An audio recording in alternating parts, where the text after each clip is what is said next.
지난 2월부터 우리가 누가복음을 묵상하고 있는데요. 누가복음은 예수님이 완전한 사람이 되심을 강조하는 책이죠. 그리고 동시에 예수님은 특정한 민족의 메시아가 아니라 만민의 구주 되심을 강조하는 책입니다. 그래서 누가복음은 로마 제국 내에 있는 이방인들, 기독교인들을 대상으로 주로 쓰여진 책입니다. 그 내용 구조를 보시면은 크게 이렇게 5부분으로 나눌 수가 있습니다. 서문을 빼면은 4개로 나눌 수가 있겠죠. 탄생 및 공생의 준비 기간을 보시면은 이 기간이 한 30년 정도 된다고 알고 있잖아요. 그리고 4장 14절부터는 본격적으로 예수님께서 공생의 사역을 하시는 그 기간입니다. 그래서 갈릴리 사역에 약 2년 정도 투자를 하셨고요. 그래서 갈릴리 사역에 누가복음에서 할당된 분량이 대략 한 6장쯤 되죠. 챕터로 치면은.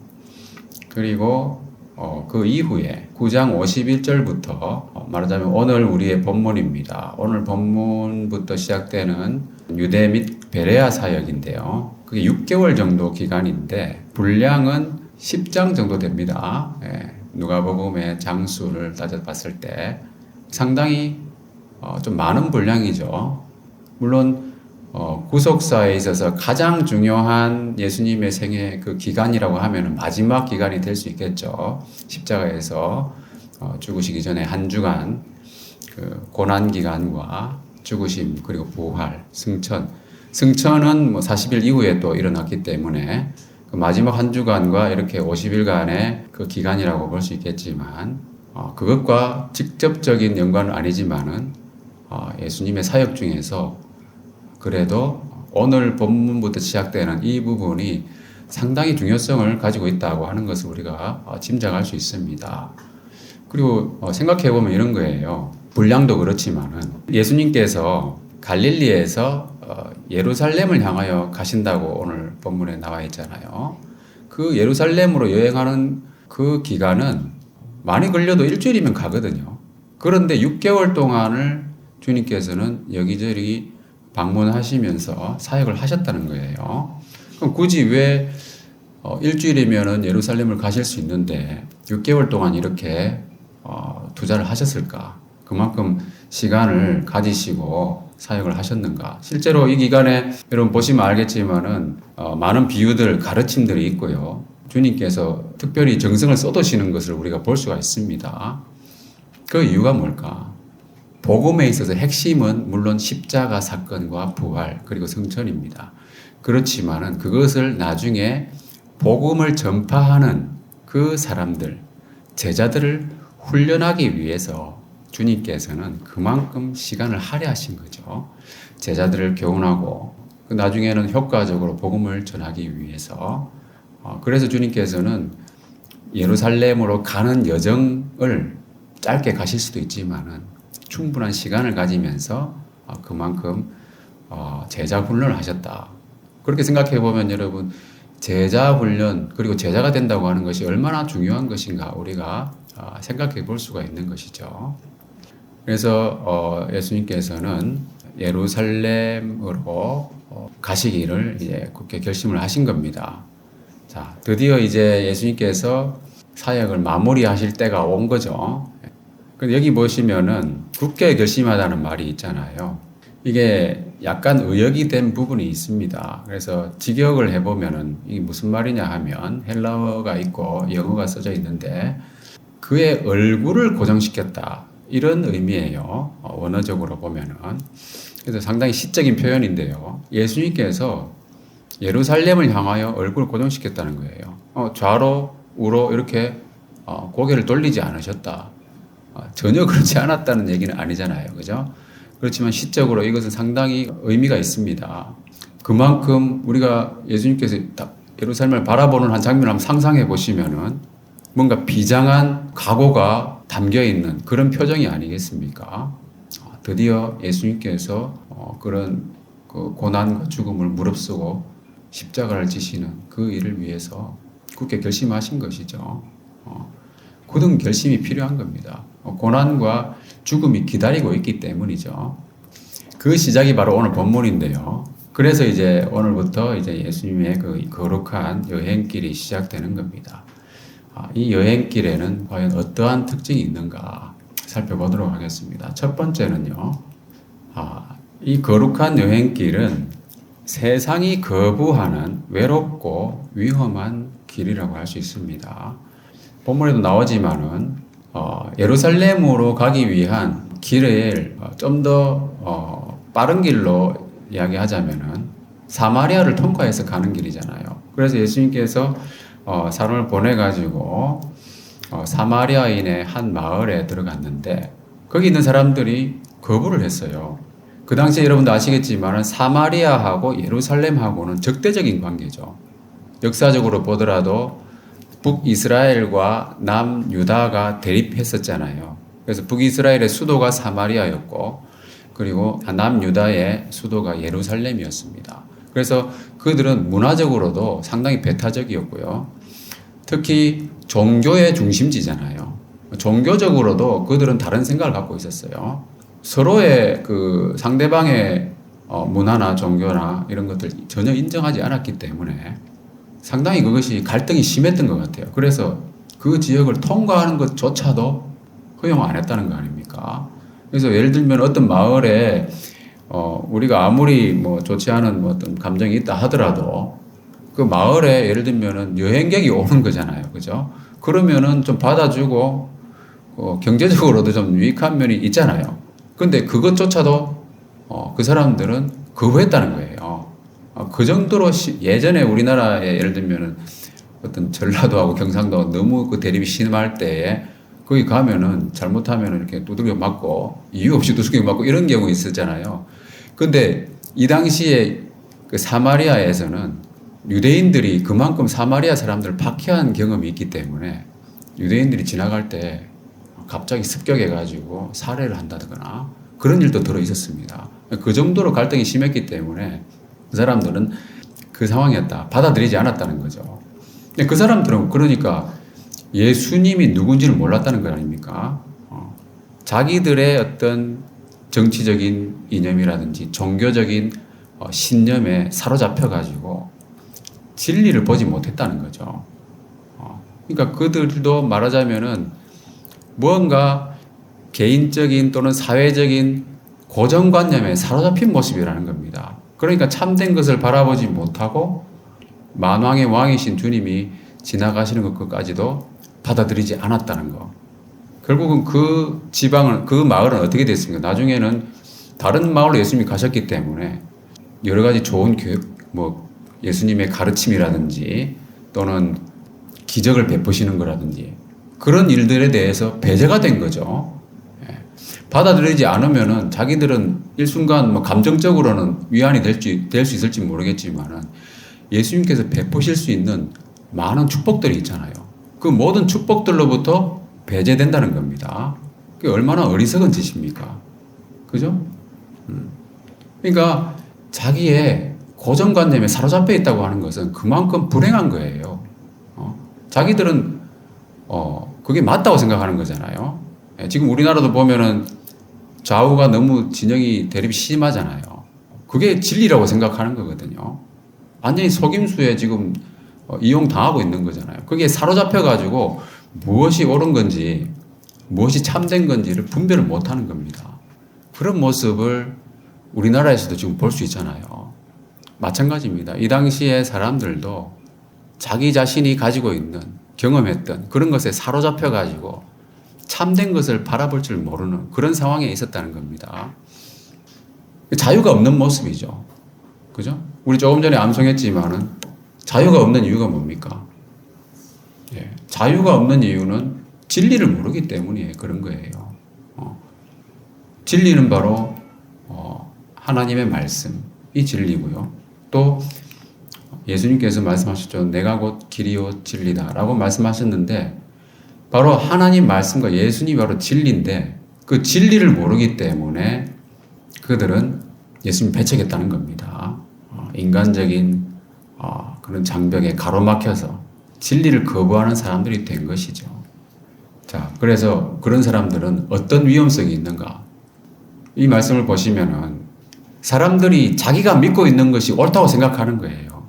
그러니까 자기도 나름대로 하나님을 섬긴다고 생각하는 거잖아요.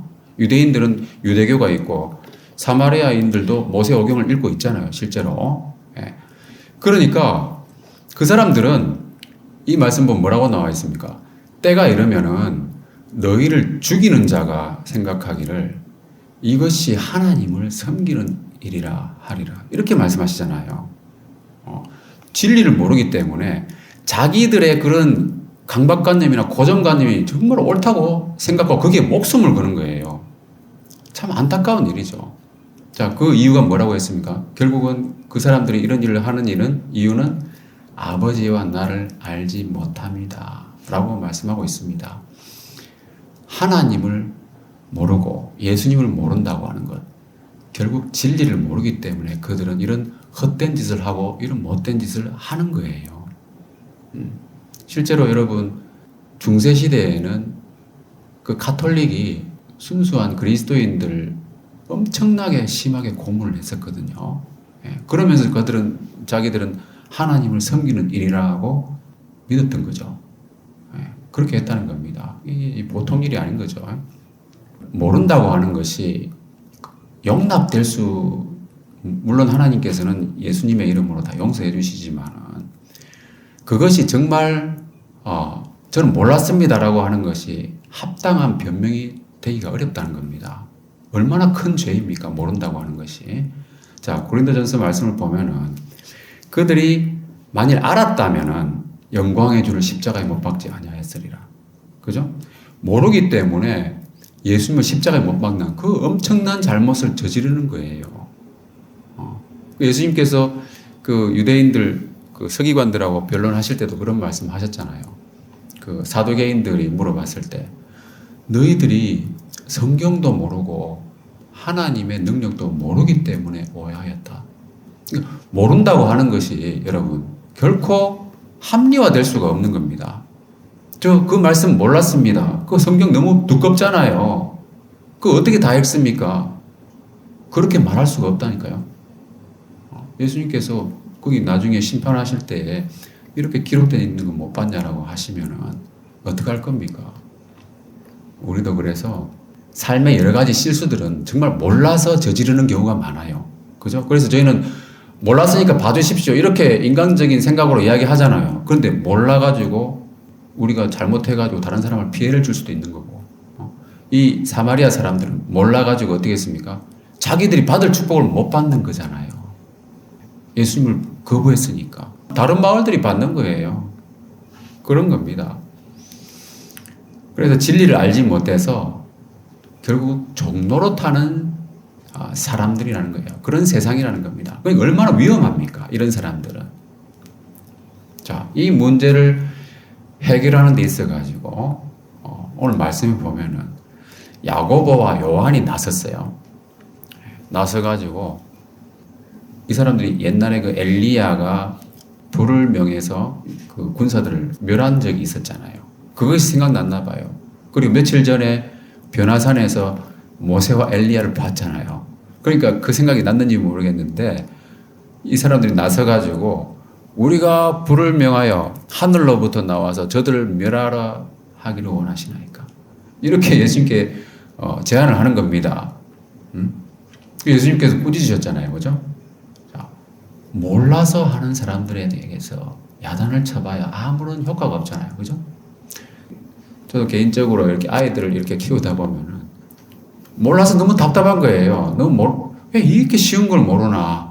그 야단 쳐도 안 되더라고요. 그래서 이게 아니구나. 아직까지 때가 아니구나. 저도 많이 느끼거든요.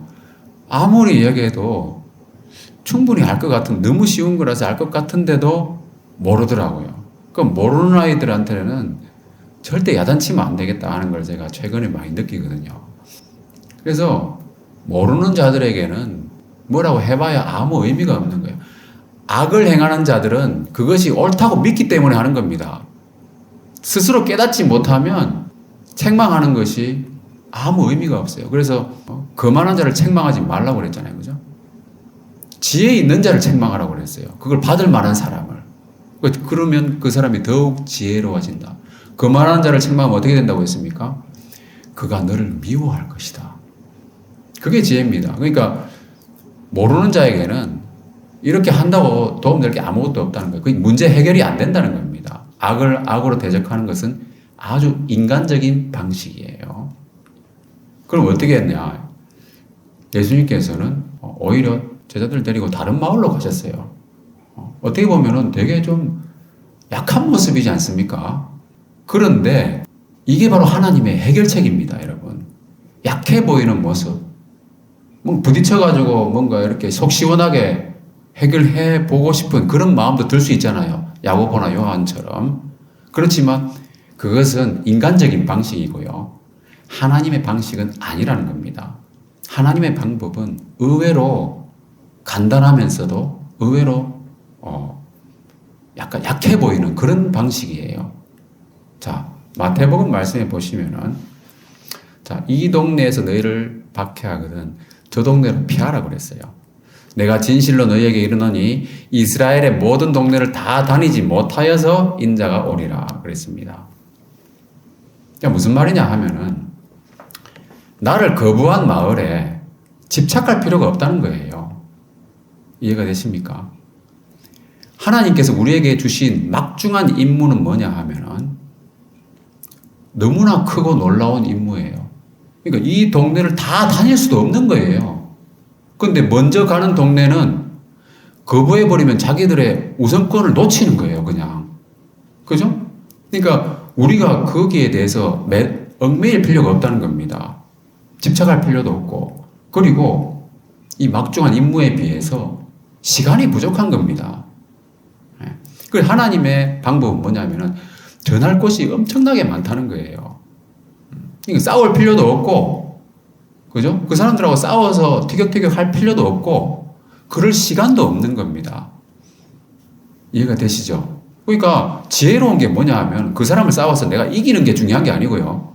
하나님의 일을 하는 게 중요한 거예요. 그러니까 그거를 잘 모르고 있다 보면은 아, 내가 자존심 상하는데 저 사람은 어떻게 내가 좀 해가지고 속 시원하게 좀 복수를 하고 싶다. 이런 마음이 들 수 있잖아요. 근데 그건 상당히 인간적인 마음이라는 거예요. 하나님의 관점에 보면 그건 아무것도 아니라는 거예요. 아무것도 아니고 오히려 더 할 일이 많은 그 길로 가라는 거예요. 우리 일상생활 속에서도 이 마음을 거스르는 사람이나 그 사건들이 있을 수 있잖아요. 상처를 주는 그런 일들이 벌어지잖아요. 자주 벌어집니다. 그죠? 집착할 필요가 없다는 겁니다. 거기에 마음을 쓸 시간도 부족하다는 거예요. 더 중요한 일에 우리는 몰두해야 되고 더 중요한 일을 다 하지도 못하고 우리는 주님 부르시면 가야 되는 거예요. 그게 바로 지혜입니다, 여러분. 그걸 알아야 된다는 겁니다. 그래서 인간적인 우리가 세상에 이런 거부당하면은 기분 나쁘고 힘들잖아요, 그죠? 이 문제를 어떻게 해결할 것인가? 인간적인 방법으로 해결할 것이 아니라 하나님의 방법으로 해결해야 된다고 하는 거. 하나님의 방법은 의외로 간단하고요. 피하는 겁니다. 너무나 쉬운 거예요, 어떻게 보면은. 겉으로 보기에는 좀 비겁해 보이고 약해 보이지만은 그것이 지혜로운 것이다 하는 겁니다. 지금까지 본 것처럼 예수님을 영접하지 않은 사람들은 예수님을 몰랐고요. 또 그들이 자기들과 함께 할 수 없는 자기들 편이 아니라고 생각한 거잖아요. 그죠? 그럴 만한 이유가 있죠. 그죠? 유대인이라서 그런 것도 있겠지만은. 자, 요한복음 1장 말씀을 보면은 자기 땅에 오매 자기 백성이 영접지 않았다고 그랬어요. 당연한 거예요. 그죠? 왜 그러냐 하면은 앞에 뭐라고 되어 있냐 하면 예수님은 세상을 지으신 분이에요. 세상을 지은 분인데 세상에 오셨어요. 그 세상을 지은 분은 세상과는 창조주 하나님하고 피조물하고 어떻게 같을 수가 있겠습니까? 그 세상에 속하지 않을 수밖에 없는 거죠. 그죠? 창조주 하나님이니까. 세상을 지으신 분이니까 세상에 속하지 않았잖아요. 그러니까 자기들에게 속하지 않았다고 배척하는 겁니다. 세상에 속하지 않았다는 것, 그 말 자체가 뭡니까? 거룩한 분이라는 거 아닙니까? 거룩하니까는 배척하는 거예요. 어떤 면에서는. 우리와 함께 할 수 없는 분. 자기들도 거룩하게 되고 싶지 않은 거죠. 그냥 세상의 속세에 때 묻은 채로 남아있기를 원하는 거죠. 그래서 예수님 뭐라고 했습니까? 빛이 어둠에 빛이 돼. 요한복음 1장에 나오죠. 빛이 어둠에 깨닫지 못했다고 그랬고, 그죠? 사람들이 빛을 미워하여 빛을 오지 아니한다고 그랬잖아요. 어둠에 남아 있는 거예요. 어둠에 남아 있기를 좋아하는 거죠. 빛이라고 하는 것은 자기 게 아니라고 하기 때문에 그런 거예요. 예수님뿐만이 아니죠. 예수님을 따르는 제자들까지도 세상에 속한 자들이 아니기 때문에, 그죠? 이 말씀에 보면은, 다 같이 한번 읽어보겠습니다. 시작. 세상이 너희를 미워하면 너희보다 먼저 나를 미워한 줄을 알라. 너희가 세상에 속하였으면 세상이 자기의 것을 사랑할 것이나 너희는 세상에 속한 자가 아니요 도리어 내가 너희를 세상에서 택하였기 때문에 세상이 너희를 미워하느니라. 예수님과 마찬가지로 제자들도 세상에 속하지 않았어요. 그러니까 세상이 미워하는 겁니다. 영접하지 않는 거예요. 그러나 자기 땅에 왔을 때 자기 백성이 영접하지 아니하였으나 영접하는 자는 하나님의 자녀가 된다고 그래요. 엄청난 영광이 되는 거예요. 영접하느냐 안 하느냐의 차이는 그겁니다. 거룩해지느냐 아니면은 속된 채로 남아있느냐, 그 차이인 거예요. 엄청나게 다른 겁니다, 이게. 그러니까 제자들도 세상에 속하지 않았기 때문에 제자들도 거룩한 백성이라는 거예요. 그런 의미입니다. 거룩한 백성, 세상에 속하지 아니한, 그럼 어디 속했습니까? 하늘에 속한 거죠. 하늘에 속한 사람들이 땅에 있는 거예요. 그죠? 그 땅에서는 뭡니까? 하늘에 속한 사람이 땅에서 살고 있는 거예요. 이 세상에 속하지 않은 사람이. 그러니까 땅에서는 나그네인 거예요. 외국인과 나그네라고 하는 겁니다. 그들이 소속된 곳은 따로 있는 거예요. 그들이 가고 있는 곳은 본향 따로 있는 겁니다. 그래서 오늘 본문에도 보면은 머리 둘 곳도 없는 나그네 길이라고 하는 것을 알 수가 있습니다. 이 거룩한 여행길이라고 하는 것은 오늘 말씀에도 뭐라고 되어 있습니까? 예수님께서 여우도 굴이 있고 공중에 새도 집이 있는데 인자는 머리 둘 곳도 없다. 이 가난하고, 그죠? 예수님은 정말 가난하게 사셨어요. 누추하게 나사렛 출신으로 오셔가지고, 그죠? 베들레헴에서 태어나셨지만 나사렛 사람이라 불렸잖아요. 얼마나 천대받는 그 대명사입니까, 나사렛이. 그러니까 유대인들의 그 종교 지도자들, 바리새인들이나 서기관들이나 이런 사람들이 예수님 무시한 거예요. 죄인들하고 어울리고 말입니다. 어부들하고, 냄새나는 그 어부들하고 같이 놀고. 그러니까 무시하는 겁니다. 세례 요한은 그나마 유대 광야에서 전파했어요. 유대 광야에서.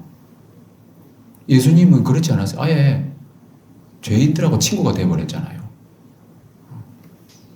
이 세상에 속하지 않았기 때문에 예수님께서는 이 세상에서는 특별히 가지려고 하지도 않으셨고 가진 것도 없었어요. 머리 둘 것도 없다. 실제로 예수님은 아기로 태어나셨을 때도 마국간에 그 구유에 누이셨잖아요. 세상에 만왕의 왕이시 예수님께서. 그런 분이었다는 거예요. 세상의 창조주께서 이 세상에 오셨을 때는 정말 대접을 못 받는다 하는 거죠. 그래서 이 땅에서는 기업이 없는, 영원한 기업이 없는 거예요. 거룩한 여행길에 들어서 있는 사람들은 나그네 길을 가는 거기 때문에 이 땅에서는 기업이 없습니다. 간편한 복장으로 다녀야 돼요.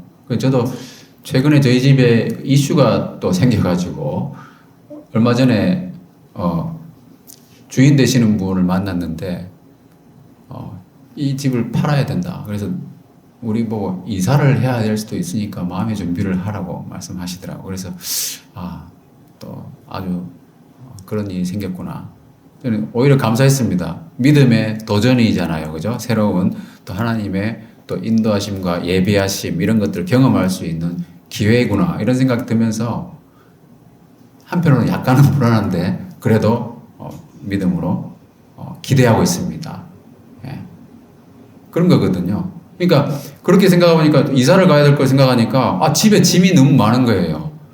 그 집에서 그 넓은 집에서 좁은 집으로 오는다고 해가지고 짐을 많이 버렸는데도 아직도 많아가지고 짐 정리 좀 해야 되겠다. 왜냐하면 제가 나그네 길로 가는 자로서 내가 이래서 되겠는가 이런 좀 반성을 많이 하거든요.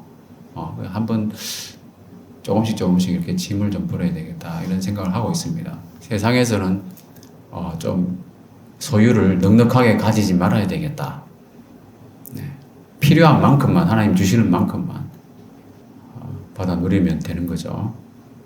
네. 그 우리 기업은 어디 있습니까? 세상에는 기업이 없다고 하면은 조금 전에 봤던 히브리서 말씀을 또 보면은 하늘에 있다고 그랬어요. 그죠?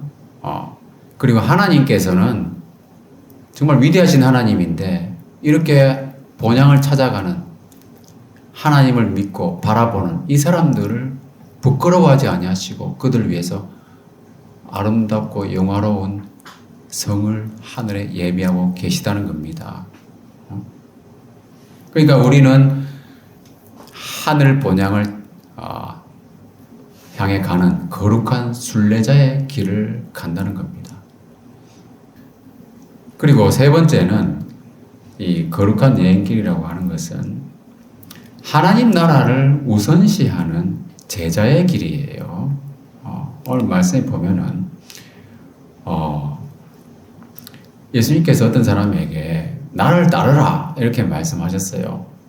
그랬는데 그 사람이 뭐라고 하냐면 나로 먼저 가서 내 아버지를 장사하게 허락하옵소서 이렇게 말했어요. 이 사람은 뭔가 우선순위를 혼동하고 있는 거예요. 그래서 예수님께서 그건 네가 할 일이 아니다. 그것은 죽은 자들이 할 일이다. 여기서 죽은 자라고 하는 것은 영적으로 죽은 자들을 의미합니다. 공중의 권세 잡은 자들을 따르는 세상 일에 몰두하는 사람들.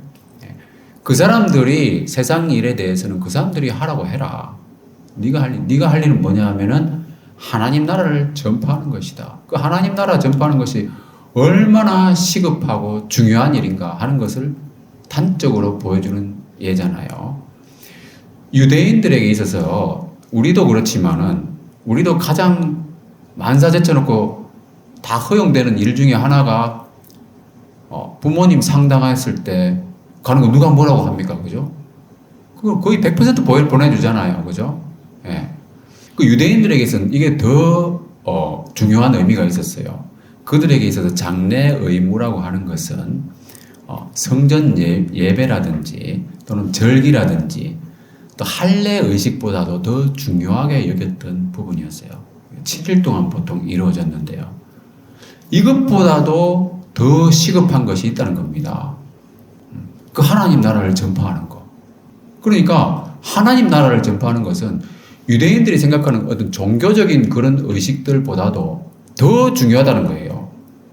그 하나님 나라는 전파하는 이 복음은 종교가 아니라는 겁니다. 그죠? 종교적인 것을 뛰어넘는 것이에요. 복음이라고 하는 것은. 그런 의미로 우리가 이해할 수 있고요. 또 한 가지 의미는 뭐냐 하면은 이 사람의 아버지가 아직 죽지 않았을 가능성도 있어요. 여기 이 말하자면 본문에서는 명확하게 나오지 않는데 이 사람의 아버지가 돌아가시기가 많이 남지 않은 것 같아요. 그래서 그때까지라도 이 사람이 자기 아버지를 잘 공양하는, 그죠? 잘 모시는 그런 차원에서 우리 아버지가 그래도 나이가 많으시고 한데 누가 돌봐줄 사람이 있어야 되지 않겠는가? 그죠? 맞는 말이잖아요. 그래서 그때까지만 저는 좀 미루겠습니다. 근데 하나님 나라를 전파하는 것은 그게 아니다. 예수님은 이제 곧 십자가에 달려 죽으시고 부활 승천하실 텐데 하나님께서 그 아버지를 더 오래 살게 하시면 어떻게 할 겁니까? 그죠? 예. 그러면 그 사람은 오순절에 이 사람이 과연 같이 제자들과 함께 모인 그 무리에 있었는지 모르겠습니다. 그렇잖아요. 있었으면 얼마나 감사한 일이겠습니까? 그러나 자기 아버지를 복양하러 가가지고 그걸 놓쳤으면 엄청난 축복을 놓치는 거잖아요. 아버지를 모시는 것도 좋은 일이지만 그보다 훨씬 더 시급한 일은 바로 하나님 나라를 전파하는 것이다 하는 겁니다.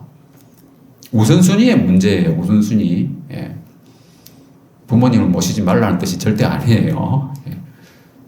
그리고 또 한 가지 예가 있잖아요. 어떤 사람이 주님을 따르겠지만 조건이 있잖아요. 내 먼저 가족을 작별하게 해주세요. 그 예수님께서 뭐라고 하셨습니까? 손에 쟁기를 잡고 뒤를 돌아보면 그런 사람은 하나님의 나라에 합당하지 아니하다. 그러니까 가족을 만나면요. 가족한테 인사를 가잖아요. 그 가족들이 정말 얼마나 사랑하는 사람들입니까? 그러니까 한 번 더 생각해봐라. 그죠? 우리를 떠나고 너 가서 그 고생길 가서 뭐 하겠니?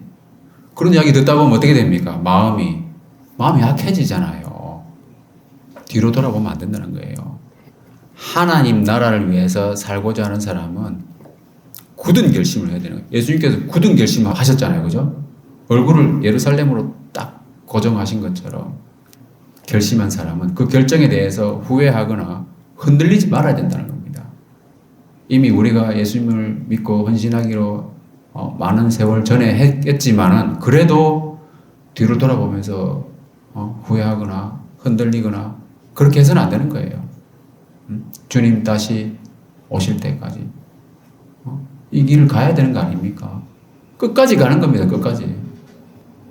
완전한 헌신을 하나님께서는 주님께서는 요구하시는 겁니다. 자, 이러한 중요한 일상들조차도 관여할 수 없는 비상 상황이라는 거예요. 하나님 나라를 전파하는 일은. 그래서 가장 중요하고 시급한 일은 무엇인가? 바로 하나님 나라를 전파하는 일이라 하는 것을 우리가 확인할 수 있습니다. 자, 우리 일반적인 삶에 있어서도 부모님 장례도 못 가고 인사도 제대로 못 하고 그렇게 해야 되는 경우가 있습니다. 그죠? 실제로 그런 비상 상황이 있어요. 자, 국가적인 비상 상황. 그런 것들이 발생했을 때 재난이라든지 국가적인 비상 상황이 발생해 가지고 공무원들 일해야 될 때 못 갈 수 있습니다, 여러분. 그죠? 용납이 되는 상황이잖아요. 그리고 특별히 전쟁이 났을 때에 군인들은 어떻습니까? 충분히 용납이 되는 거예요. 부모님 장례 못 가는 겁니다. 전투 치르고 있는데 어떻게 병력을 뺍니까, 거기서? 다 용납이 되는 거예요. 그래서 이런 면에서 봤을 때 하나님 나라를 우선하는 이 제자의 삶이라고 하는 것은 영적인 전쟁을 수행하는 그리스도의 군사로 헌신하는 것이다 라고 볼 수 있습니다. 거룩한 여행길, 이 여행길에 들어서는 삶이라고 하는 것은 정말 위험한 길이고 나그네 길이고 제자의 길인데요. 그리스도의 군사로 살아가는 길이다 하는 겁니다. 자, 말씀 마무리하겠습니다. 우리가 일반적인 의미에서 여행을 떠나는 이유가 여러 가지가 있을 수 있죠. 그런데 통상적으로는 뭐 좋은 것을 보러 가가지고 기분을 전환한다거나, 그죠? 새로운 뭐 아이디어를 얻는다거나, 뭐 그런 것들이잖아요. 다 좋은 뭐 목적으로 가잖아요. 그런데 어떤 나라에 가서 체포되고, 고난을 당하고 죽게 될 것을 안다면 누가 그 나라에 가겠습니까? 그런 나라는 여행 금지 국가가 되잖아요. 그래서 우리나라에서 그런 나라에 못 가게 막습니다. 그죠? 그러나 예수님께서는 자신이 버림받고 고난받고 채찍에 맞고 또 로마 군인들에 의해서 고난당하고 십자가에 못 박히실 것을 아시면서도 예루살렘으로 가셨어요. 가는 여정에서도 여기 나와 있는 것처럼 세상이 거부하고, 그죠? 머리 둘 곳이 없는 그런 나그네 길을 가야 되고 힘든 여정이 있다는 걸 또 알고 계셨어요. 그래도 예수님께서는 가시려고 한 겁니다. 그러니까 그런 어려움이 있다는 걸 아시기 때문에 예수님은 어떻게 하셨습니까?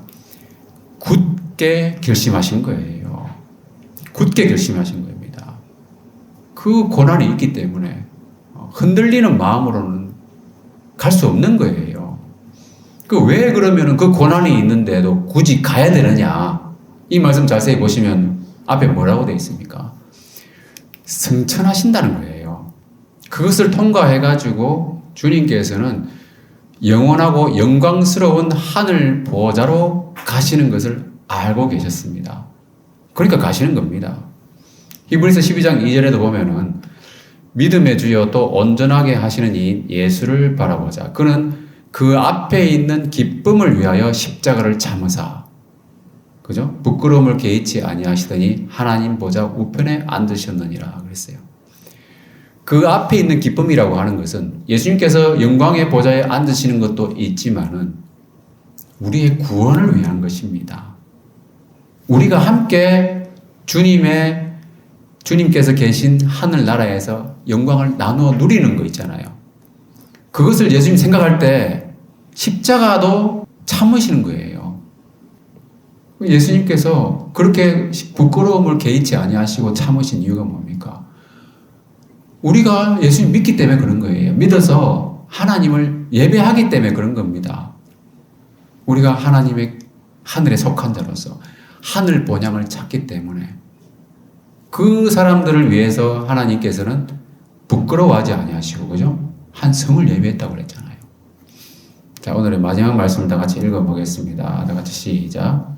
우리가 잠시 받는 환난을 경한 것이 지극히 크고 영원한 영광에 중한 것을 우리에게 이루게 하니. 이 거룩한 여행길에서 우리가 항상 생각해야 될 것은 뭐냐 하면은 비교를 해봐야 됩니다. 우리가 받는 고난이 얼마나 길고 얼마나 큰 것인가. 그것보다도요, 우리가 받을 영광은 어떠한가. 그러니까 이 말씀 보시면은 우리가 받게 될 고난은 잠깐이라고 했어요. 그리고 경한 것이라고 했습니다. 정말 커 보이고 길어 보이지만 그건 잠깐이라는 거예요. 그러나 장차 얻게 될 영광은 뭡니까? 영원하고요, 지극히 크고 중한 것이라고 했습니다. 그래서 우리가 이것을 생각하면서 우리도 영원한 하늘 영광을 바라보면서 이 잠깐의 고난을 두려워하지 말아야 된다. 그리고 이 거룩한 여행길, 분명히 고난이 따르기 때문에 굳게 결심해야 된다는 겁니다. 그래서 굳게 한다는 말이 뭐라고 했습니까? 얼굴을 탁 향한다고 했잖아요. 믿음의 주여 또 온전케 하시는 이 예수님을 바라봐야 되는 거예요.